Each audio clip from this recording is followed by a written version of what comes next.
Good morning. My name is Leslie Dysart. I am a hunter, fisher, and trapper from South Indian Lake and the CEO of the Community Association of South Indian Lake. South Indian Lake is located in northern Manitoba and was once a thriving Indigenous community. I'm here to express my support of Bill C-226. This legislation is needed to address the ongoing environmental racism towards Indigenous peoples and should be implemented as quickly as possible. Community engagement is key and should be prioritized. Our voices need to be heard. I want it understood by the Senate committee, industry should not wait for the reporting process, and immediate action should be undertaken. It is crucial that industry, in my case, Manitoba Hydro, through the Manitoba government, hear and understand the importance of this legislation. They need to listen and understand that their ongoing operations, historic and current decision-making patterns demonstrate significant environmental racism. Our story is a prime example of how environmental racism has worked in practice for over 50 years and how this has had detrimental impacts to Indigenous people and breaches of our inherent and constitutionally protected rights. This environmental racism that Manitoba and Manitoba Hydro have historically demonstrated and continue to demonstrate has never been and never will be acceptable. Their ongoing actions need to be addressed through legislative change. I have lived every second of my life under the oppression of Manitoba Hydro as a result of the Churchill River Diversion Project. In the early 1970s, my home at South Indian Lake was flooded by Manitoba Hydro as a result of the CRD. In 1973, Manitoba Hydro was granted an interim license to operate the CRD. The interim license was granted under the Water Powers Act of 1930, which was written to allow Manitoba Hydro to dam up rivers and generate power, with no recognition of the impacts to Indigenous peoples and their lands. Manitoba Hydro has been allowed to stretch the terms of the interim license and operate outside of its parameters since 1979. The Missy Falls control structure was built in the heart of our nation and the lake to dam the Churchill River and manipulate the water levels of South Indian Lake. A diversion channel was blasted through the pre-Cambrian shield to unnaturally divert water to the lower Nelson River. We had no say on how these operations were controlled, and yet we suffer with the impacts of the operations daily. The CRD has never undergone any environmental, socio-economic, or legal review. Licensing, monitoring, regulation, and mitigation to reduce the harm is poor, lacks oversight, and frankly non-existent most of the time. When implemented, these activities are directed by Manitoba Hydro and serve their own interests. Our needs, well-being, and priorities are ignored. In 2021, Manitoba Hydro was granted a final license to operate the CRD. This license was granted with little to no consideration of and consultation with Indigenous people regarding the Section 35 constitutionally protected Aboriginal rights. As a result of the environmental racism towards Indigenous peoples, we are branded as squatters on provincial Crown land. Our homes were burned or dismantled, and our traditional, economic, and cultural camps are destroyed. We are forced to relocate from our traditional homes and were subjected to a foreign government structure. We have not been in control of our own destiny. Before the invasion of Manitoba Hydro, South Indian Lake was a beacon of independence, prosperity for a remote, sovereign Indigenous community. My community continues to face serious environmental, economic, and social impacts because of the operations of the CRD. Our community, which historically employed hundreds of fishers, helpers, industry workers, and their families, now can barely sustain 24. We are now spiraling into dependency, loss of culture and language, poor health, addictions, and the violence that comes with it. Since the approval of the CRD, Manitoba and at times Canada have failed to address the impact of the CRD and the ecological integrity of South Indian Lake and the Indigenous peoples who live there. Most of these impacts could have been avoided if Manitoba Hydro and the government meaningfully considered the impacts of their operations and decisions on the lives and lands of Indigenous peoples. I remain hopeful that with the passing of this legislation such as this, continued harm to my community can be avoided and even remedied. Thank you. Thank you, Mr. Dysart. On va procéder à des questions. We will now move to questions. Senator Cardoso. Welcome to our witnesses who are here today. I want to go back to sort of first principles about this discussion, and I often find in various fields, I see this in the environment, I see this in many other areas, we develop terms like carbon capture and climate change, and we sort of gallop on, and then people forget what that was about, why carbon is bad and why we're trying to capture it and all that. So I want to come to this issue of environmental racism.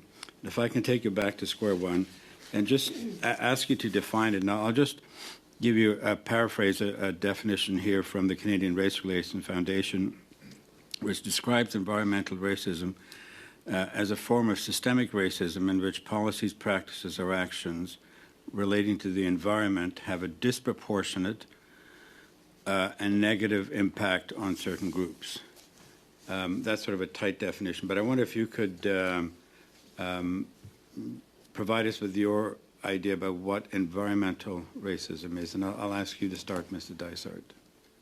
Yeah, well, quite frankly, since the Churchill River Diversion Project, we have been subjected to environmental racism. Through some of my work and research, it's become clear to me that this became a project of arrogance, not of need for power generation.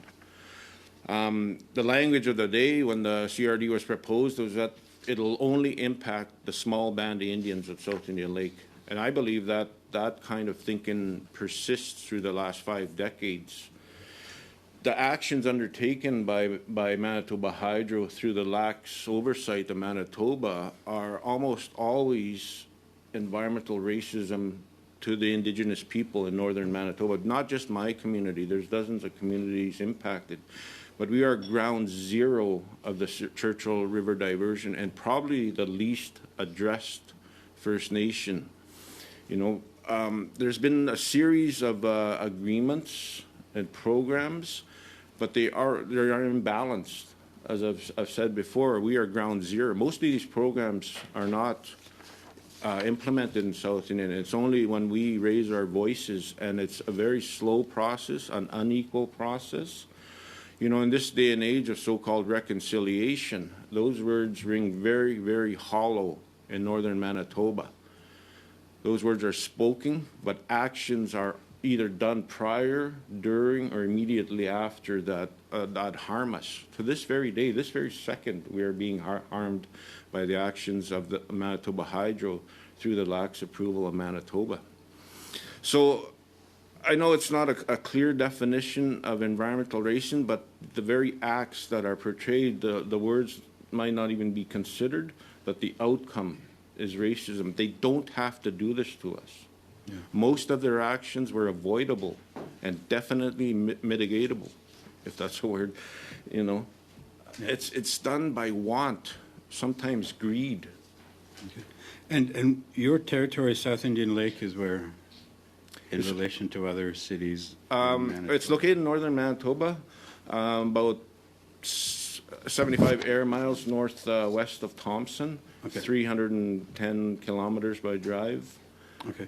It's on the Churchill River, but our river has now been diverted unnaturally into the lower Nelson. Okay, thanks. And if I have time, could I ask Mr. George? Okay, thanks. Oh, thanks very much, and welcome to our witnesses. I also have the privilege of sitting on the Indigenous Peoples Committee, and this has become a common question for me in that committee, so I would like to hear from both of you on this. There is an emphasis on consultation in this bill, as there should be. I'm asking, how does or can community-based organizations and community members best collaborate and advise the federal government? And what I'm really asking is, can you give me an idea of what you think those consultations should look like? I'm asking that question because we use the word consultation so much, Indigenous consultation so much, and there doesn't seem to be any, I'll use the word template. And I know we have a big country with lots of people who need to be consulted, but I just feel we and you need some understanding of what that word means. And you use the term community engagement, which is, again, I think a different thing. So I'm really interested in your views on what consultation should be. Whoever. Want to start, Mr. George? Do you want me to go first? Yeah, good idea. Yeah, well, I could tell you what it start off by what it isn't. When we first started this fight to protect our lands and waters against the TMX pipeline, you know, we had 40 minutes to explain to the National Energy Board our rights and our laws. You know, then then at the other end of it, Stephen Kelly was a economist that put in 20% of Kinder Morgan's application on behalf of Kinder Morgan to the National Energy Board, then was hired by the National Energy Board. So when we disputed these things, what came up next is they created a ministerial committee, and they said, "Oh, we hired some good people to be on this committee, but they're former employees of Kinder Morgan, hired again by the National Energy Board." And so what we did is we, like I said, created a 1,200-page assessment, a spill analysis, a clean analysis. Those things didn't matter. When you're given 40 minutes with our best experts, they wouldn't do that. When we submitted our filings from all the research that we've done, the judges took weeks, 3 of them, to review the work that we did. And it's so important to consult us on the environmental impacts, the spiritual impacts, the economic impacts, the cultural impacts, the food sovereignty, on how has affected us. And the Canadian Constitution's supposed to protect our Indigenous rights around these things that are ignored and trampled, or even the court system. Part of the last question is also, you know, when we're standing up and believing and saying what we're doing. My cousin immediately, for protesting, 30 years in jail, or the violence that happens to murdered missing women. We have to protect our people and make it fair and make it just for everybody, and not just punish the First Nations. And so I'll just leave it at that. And Thank you, I give some appreciate it. time for my- Mr. Dysart?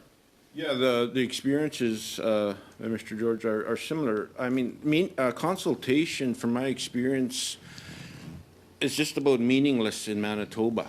Canada is very absent from these processes in as far as the regulation and approvals of the hydroelectric projects in Manitoba. You know, the one time Canada through DFO came to consult on the Wesquatum generating project, they came for a boat ride and a coffee and left, and apparently we were consulted. You know, consultation has to mean something. There has to be an equal playing field, and not just a checklist of visits or information distribution. I'm sorry to say I'm probably one of the most consulted people in northern Manitoba when it comes to hydroelectric project, because honestly, it means nothing. They're really just sharing information. They don't really care what we have to say. They disregard the environmental impacts, which are just flagrantly obvious. There's predetermined conclusions they come with and assumptions. And most times my experience is they take our information and build arguments and justifications to go forward and not adjust the projects. So our voices need to be heard, but they also need to be respected. And it should be a two-way street of information giving and changes to projects. And they should be consulted as shovel-ready, not 10 years of dumping concrete into rivers. Right. That's my experience. These projects are almost always near completion before consultation even starts. And always, if there is usually publicity about not proceeding, oh, too much money's been spent. You know, it's a practice. It's not by accident. So it has to be meaningful, and adjustments need to be made based on our knowledge, traditional knowledge, and traditional ecological knowledge to adjust projects. So there's a balance. That's the key. There needs to be a balance. Thank you. Your responses are what we continue to hear. Thank you very much. Senator Smith-Vildesheim. Merci, Monsieur le Président. Thank you, Mr. Chairman. On the same path, I'm obviously shocked, but also surprised by the process on the Churchill. I'm from Quebec, and there was a huge treaty in 1975, so that's a long time ago, between the Cree, the Inuit, and the Quebec government on the Bay James project. I'm not saying it was perfect, but there was a lot of money at the time, and this was quite historic. So what is the difference here? Did you sign off documents? Were there some help, or was it probably not a treaty? How did it go? How I understood what you all said, but was there anything in terms of compensation and real compensations? What can you tell me about that? Yeah, the Peace of the Braves, oh, sorry. Yeah, the Peace of the Braves you're referring to in the James Bay project. I mean, the comparisons to that in Manitoba, I mean, the Peace of the Braves, again, not a perfect agreement or settlement or compensation, but tremendously different from what takes place in Manitoba.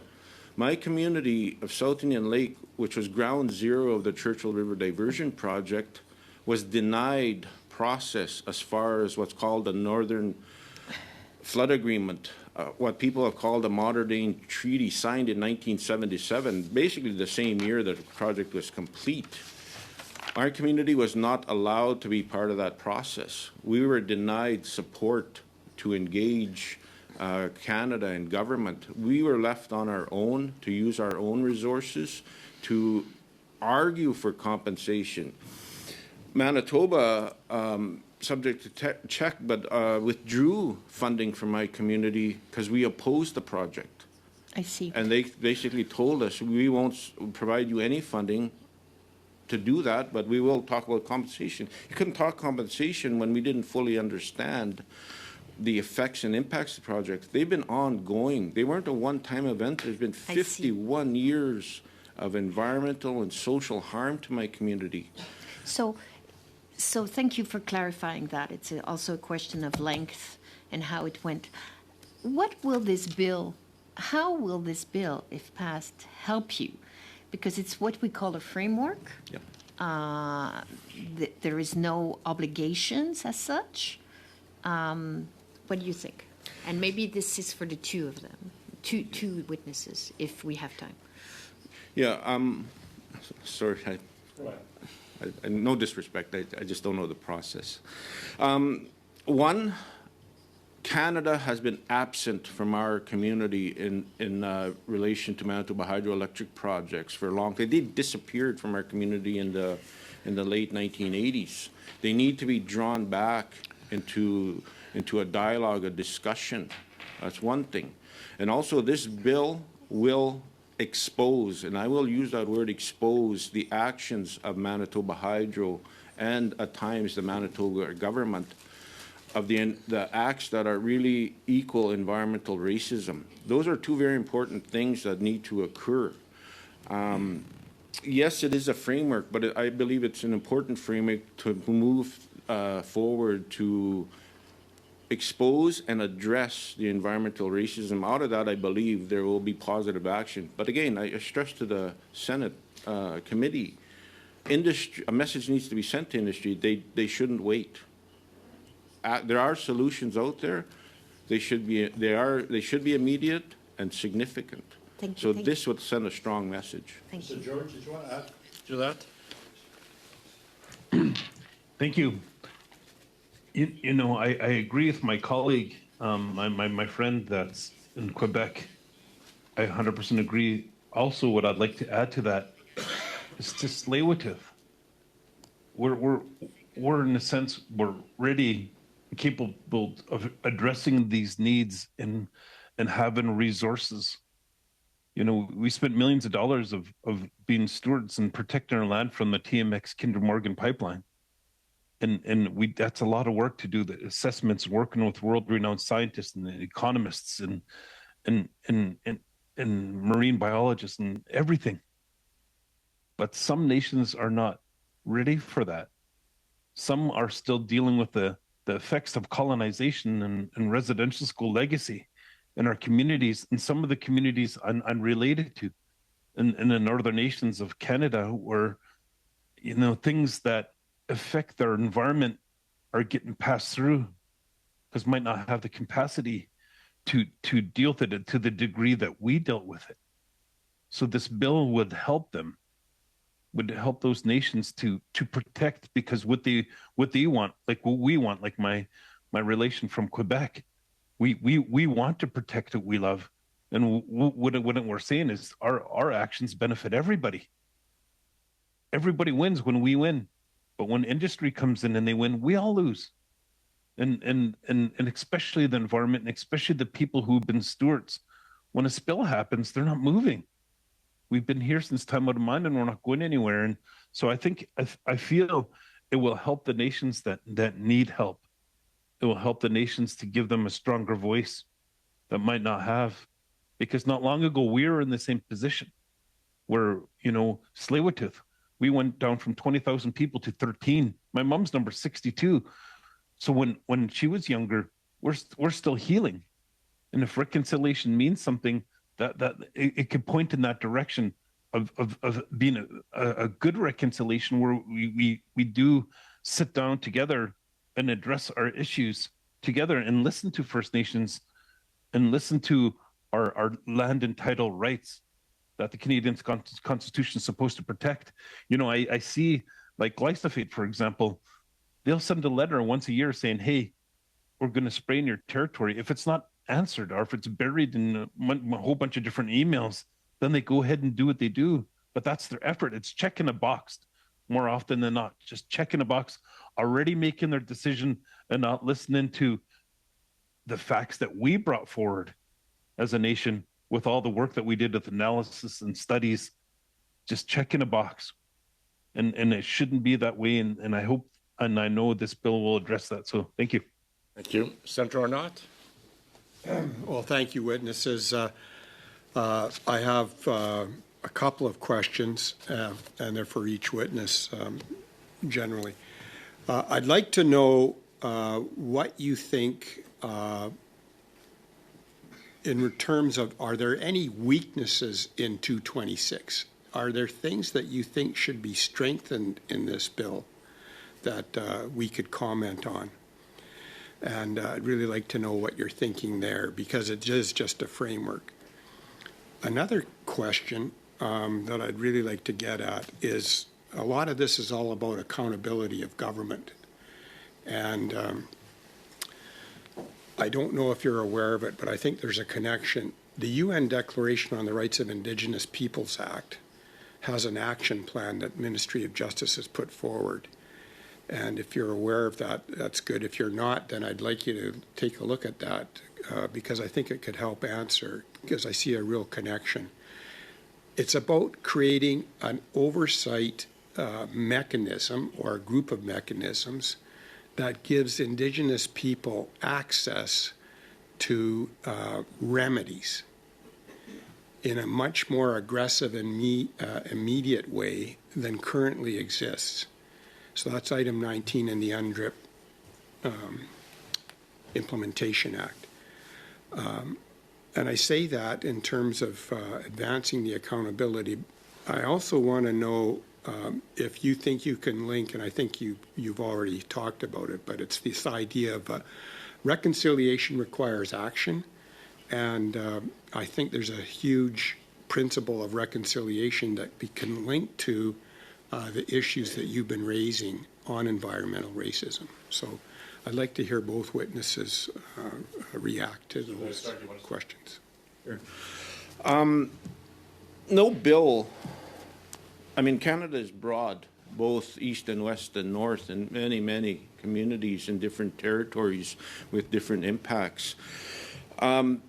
Something has to start it's far too late. We need to start now, immediately. I know my high school education is many, many years ago, so I sort of understand the process through the House and the Senate. But sometimes when amendments are made to bills that have been met the readings or the passings, it has to go back, and which usually means they fail. And, you know, as an Indigenous person who daily, all my life, has faced impacts, it's very frustrating to watch something positive just stop. You know, it allows status quo for industry to pollute and impact Indigenous people.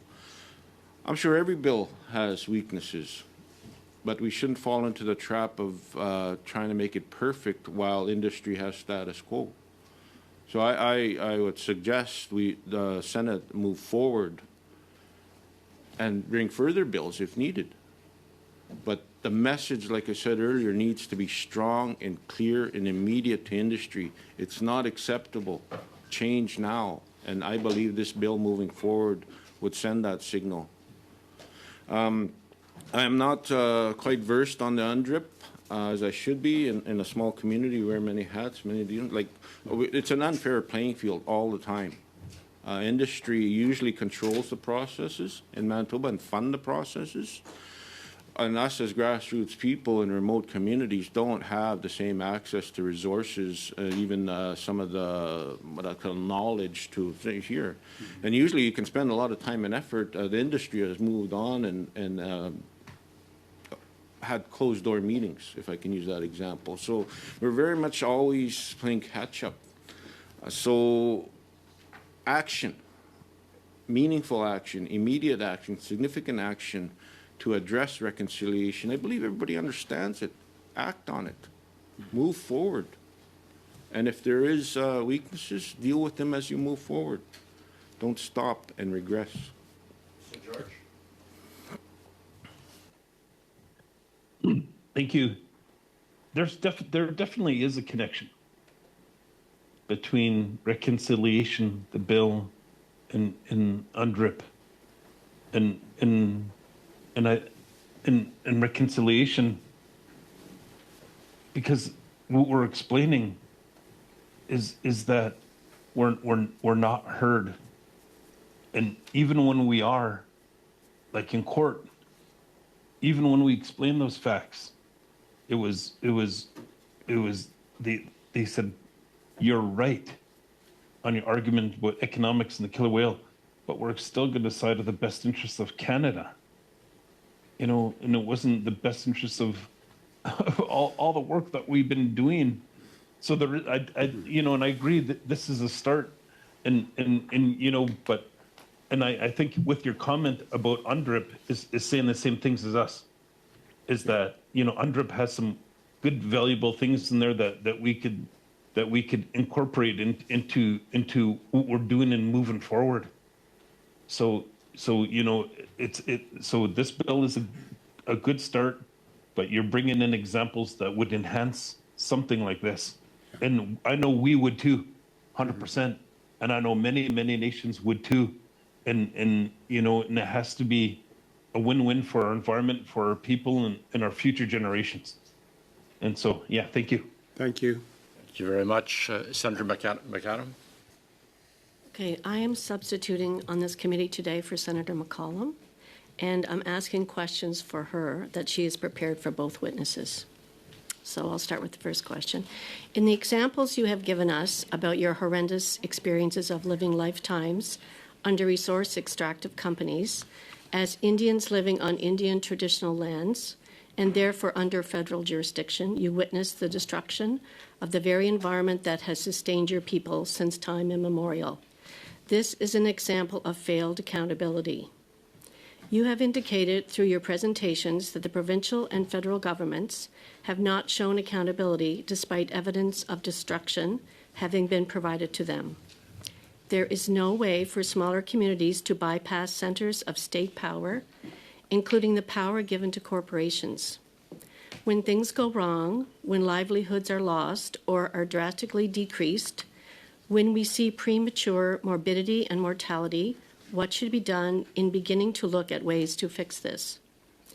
Due to your different and unique contexts and knowing that no one size fits all, what would your framework look like to raise awareness of the structural and systemic racism you face, and who would need to be involved in this process?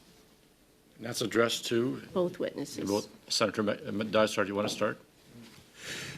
Again, there's no perfect structure as the time goes on. Some of these projects have been around so long, and I could sit here probably for 3 hours and giving you just a list of examples of the injustices and the environmental racist acts that have gone on and the impacts we feel. I mean, quite literally, we're losing members of our communities, of our nation, faster and faster due to the actions. You know, our people are displaced, even disenfranchised, you know. So, again, I think the focus needs to be to start positive action, and I believe this bill supports that. So we need to keep moving forward. There's just so many examples that I can give of the wrongs that have been done and who can address it. But having, like I said earlier, Canada has been absent from the regulation and monitoring and approval of Manitoba hydroelectric powers. Manitoba has been very, very lax historically on the regulation and the monitoring. Industry controls these processes for the most part, has been my experience. I quite literally last week told Representative Manitoba Hydro, we're being monitored to death. And I'm not trying to be dramatic. You know, we lose our members almost monthly now. So our voices, our communities need to be at a level playing field with Canada, Manitoba, and industry. The influences of industry need to be acknowledged and observed and probably paused for a while. They have such great influence in decision making. We are usually the last to know. So there should be a fair a process. It's difficult to outline right away because there is different regulations. But I said earlier with Bill C-226, this would, and I use the word expose the actions, and then we can start addressing them and bring in who needs to be involved. Mr. George. I think you know, Coast Salish law is truth, family, health, and culture. And what's under the law, culture is also side and side is that spiritual law, and those fundamentals of any religious and spiritual belief are love, honor, respect, dignity, pride, compassion, and understanding. We implement those into the work that we did with the assessments and studies that we did, but we also do that with all our departments here in Tsleil-Waututh, the economic development, housing, social justice, treaty lands and resources, all of them are under that law. And I think to have us at the table and to have the framework being led by Indigenous would be important when we're being stewards of our land and our traditional territories. I think being involved in that process from the very beginning to make sure that we implement these things to make decisions for our future generations, making decisions for our health and our culture, and I think those things would be very important principles to add into a framework that needs to help to move forward to continue to protect and to eliminate racism. To eliminate, because like my friend was saying, industry dictates what's going to happen. Those examples that I gave of Stephen Kelly being submitting economic evaluation of the pipeline on behalf of Kinder Morgan, then was hired by the National Energy Board. That process happened the whole way through for the last 13 years.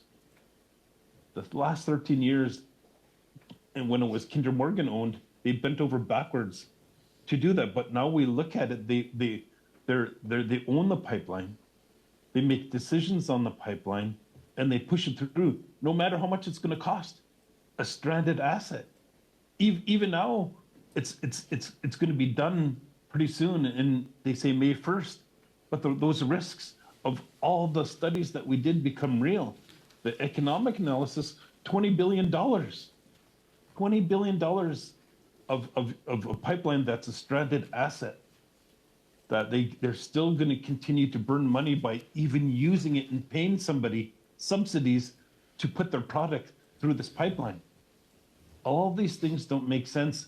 And I think, you know, we if we were involved in something like this in a framework, we would make sure that we properly educate people like we did for Burnaby. 71% of Burnaby residents supported the Tsleil-Waututh Nation and soon Canada for not consulting because they heard and seen the true facts. And also we see and hear and know the true facts by looking out our windows when there's been smoke for a month because the fires that happen in the summer, or how Vancouver was cut off from the rest of Canada because of floods. So, you know, those are the things that we're moving forward towards to prevent, where we see this pipeline being built and they're calling the shots that this bill would prevent that. So yeah, thank you. Senator Galvez. Merci, Monsieur le Président, Senator Galvez. Thank you, Mr. Chairman. for having introduced and present your issues here. My office recently did a review literature on environmental litigation. And we saw that cases were stable until 2015, and then all of a sudden it just jumped exponentially. And we have now 2,300 litigation cases in courts about environment, pollution, climate change. And so that shows us that the environmental legislation that is there to protect people is not doing it. And that shows us that that's why we need this bill, this framework, to say it loud and clear that environmental racism exists. So reading about your communities, both of your communities, we see that you were forced to launch major lawsuits, and you against Manitoba Hydro for half-century of harm caused by projects undertaken against the wishes of the community. And with respect to our other colleague and witness, I remember when in the Senate, a colleague of us tried to put a TMX, a law to protect this pipeline by calling it of best interest of Canada. So it resonated a lot on what you said. So can you please explain, are the laws present there now to defend your people and your lands enough? And what are in court the problems that you see? Are why this environmental legislation is not enough to protect you from all the harms that you have described? Thank you. To both. First to Mr. Dysart, and then. Yeah. Again, repeating myself, and I think it should be repeated, Canada has been very absent from northern Manitoba and hydroelectric development. When it comes to litigation, we feel we have no other options. Yes, it's costly and timely, but I've spent over 25 years, and I believe I've participated in every process that was available to us. I've written letters to ministers. I've drawn attention. And I believe I've even convinced ministers action needs to be taken, but the influence of industry is so powerful, we end up being ignored. And litigation is really at times our only option. A real example, very recently, last week, all of a sudden, Manitoba Hydro wants to talk to us because we filed litigation the year before in 2023. They brought nothing. 7 of them. They brought their notebooks and their pens. And they're like, well, we want to give us some ideas. And I'm like, we're not here to educate you. We need action. We need immediate, significant action. You know, there's 2 lawyers and 5 people who either worked with so-called Indigenous relations or affiliated departments. They brought nothing to the table. And well, quite frankly, told them, because I know Manitoba Hydro. I know their processes. I know how they sprinkle process money. I told them, we're not interested in having years of countless and meaningless meetings with you. If you don't know the impacts, that's your problem. We're moving forward. And I sincerely appreciate the opportunity here. This is moving forward for us because we're bringing attention, asking for action, and hoping it's implemented.